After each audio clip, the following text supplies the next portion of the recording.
Hello students, today we will start our next chapter which is chapter number 6 in your textbook Manufacturing Industries. सबसे पहले हम बात करेंगे manufacturing होती क्या है. Production of goods in large quantities after processing from raw materials to more valuable products is called manufacturing. अब manufacturing होती क्या है? जब किसी रॉ मटेरियल को प्रोसेस करके वैल्यूएबल गुड्स में कन्वर्ट किया जाता है तो उसे मैन्युफैक्चरिंग कहते हैं.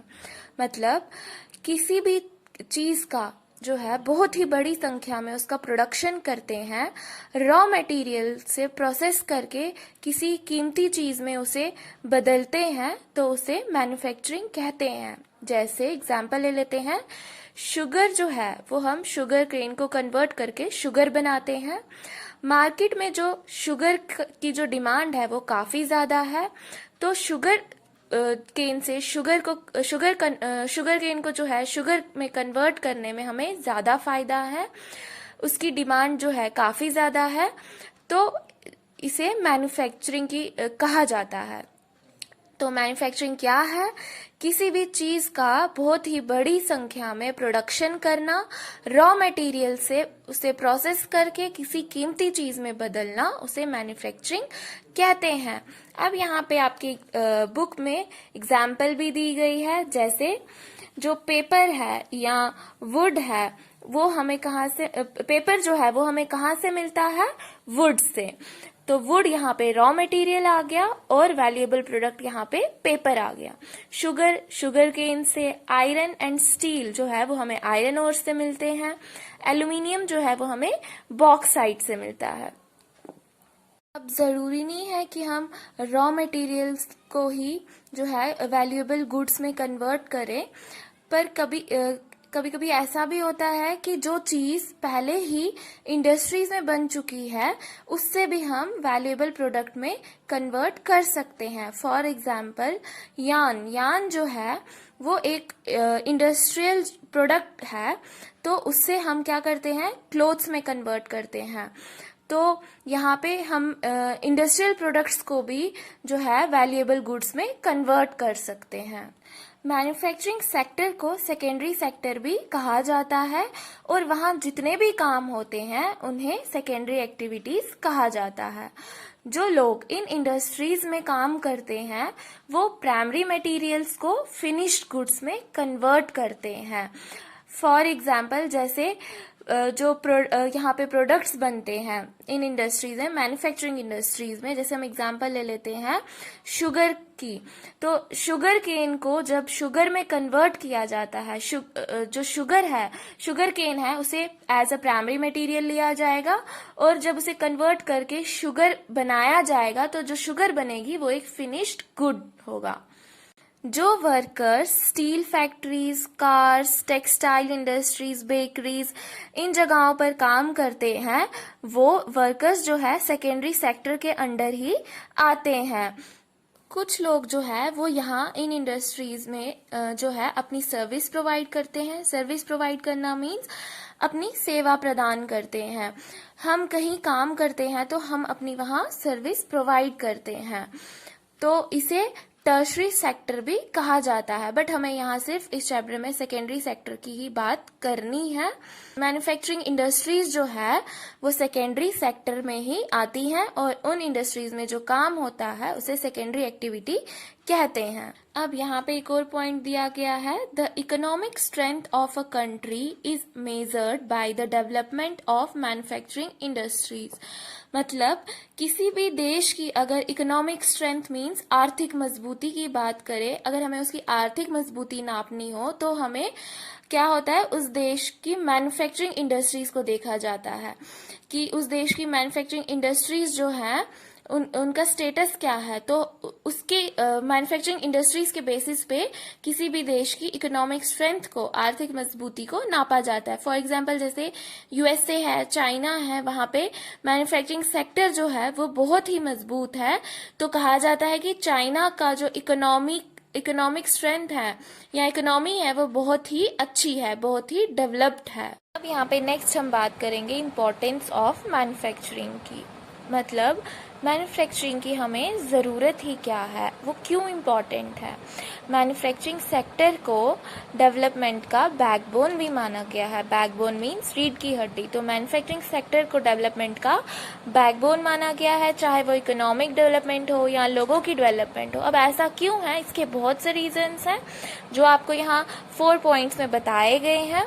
तो इसे हम एक एक करके पढ़ेंगे। फर्स्ट है, manufacturing industries not only help in modernising agriculture which forms the backbone of our economy, they also reduce the heavy dependency of people on agricultural income by providing them jobs in secondary and tertiary sector.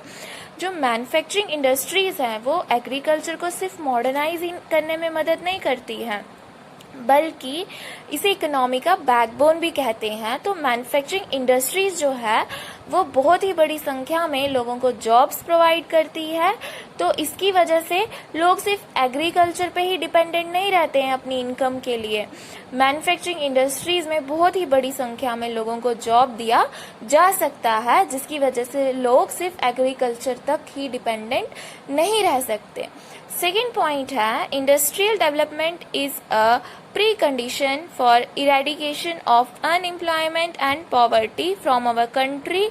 This was the main philosophy behind public sector industries and joint secretary ventures in India. It was also aimed at bringing down regional disparities by establishing industries in tribal and backward areas. अब यहाँ पे second point में क्या कहा गया है, अगर हमें अपनी देश की अनएम्प्लॉयमेंट मीन्स बेरोजगारी और पॉवर्टी मीन्स गरीबी को ख़त्म करना है, तो उसके लिए इंडस्ट्रीज़ की डेवलपमेंट जो है उसका होना बहुत ज़रूरी है।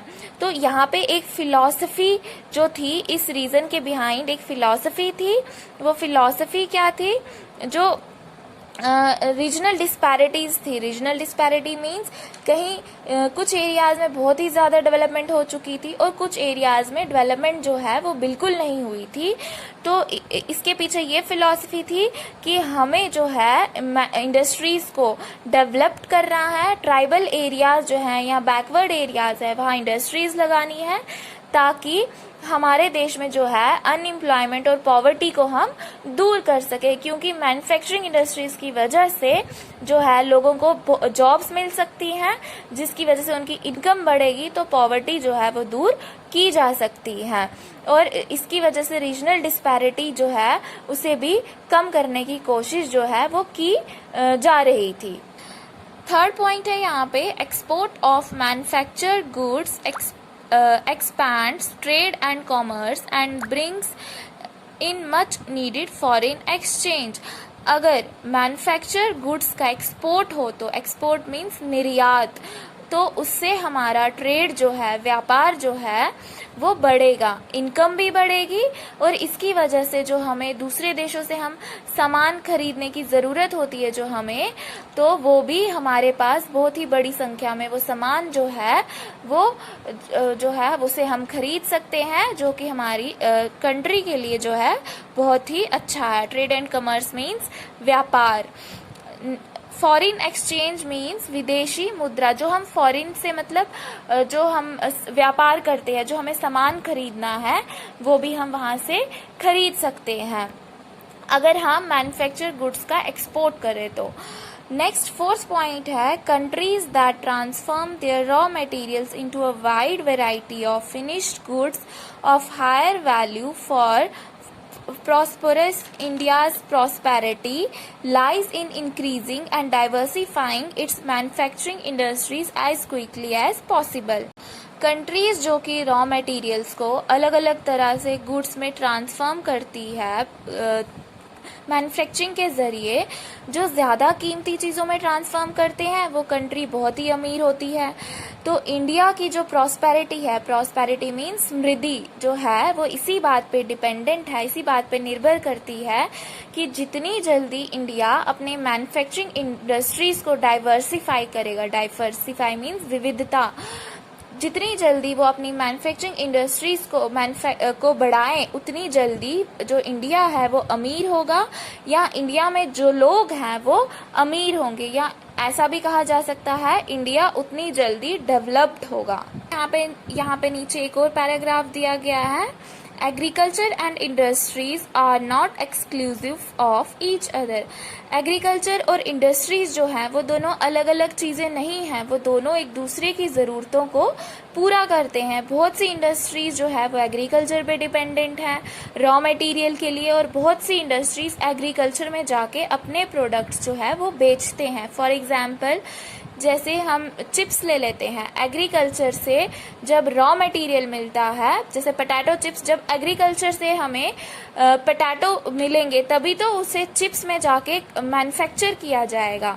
या पेस्टिसाइड्स जो इंडस्ट्रीज बनाती हैं, फर्टिलाइजर्स जो बनाते हैं, वो भी एग्रीकल्चर के फील्ड में जाके ही बेचा जाता है। एग्रीकल्चर की प्रोडक्टिविटी जो है वो इंडस्ट्रीज की वजह से ही बढ़ी है। एग्रीकल्चर की ज़रूरत इंडस्ट्रीज पूरा करते हैं। In the present day world of globalization, our industries need to be more efficient and competitive. आज के टाइम पे, ग्लोबलाइजेशन के टाइम पे, हमारी इंडस्ट्रीज को ज़्यादा एफिशिएंट मीन्स कुशल होने की ज़रूरत है, कम्पिटिटिव होने की ज़रूरत है। Self sufficiency alone is not enough. Self sufficiency means आत्मनिर्भरता। सिर्फ आत्मनिर्भरता ही काफ़ी नहीं है, हमारे जो मैन्युफैक्चरिंग गुड्स हैं उसकी क्वालिटी जो है वो उतनी ही अच्छी होनी चाहिए जितनी बाकी कंट्रीज़ की जो गुड्स हैं उनकी होती है। इंटरनेशनल मार्केट में हमें जितनी अच्छी क्वालिटी देखने को मिलती है उतनी अच्छी क्वालिटी हमारे प्रोडक्ट्स की होनी चाहिए, तभी हमारे जो प्रोडक्ट्स हैं वो जो है दूसरी कंट्री जो है उससे खरीदेंगी, हम अपने प्रोडक्ट्स का एक्सपोर्ट कर पाएंगे और उसकी वजह से हमारी इकोनॉमी जो है, इकोनॉमिक स्ट्रेंथ जो है वो मजबूत होगी। सो स्टूडेंट्स, ये था आज का लेक्चर। होप आपको समझ आ गया होगा। Thank you.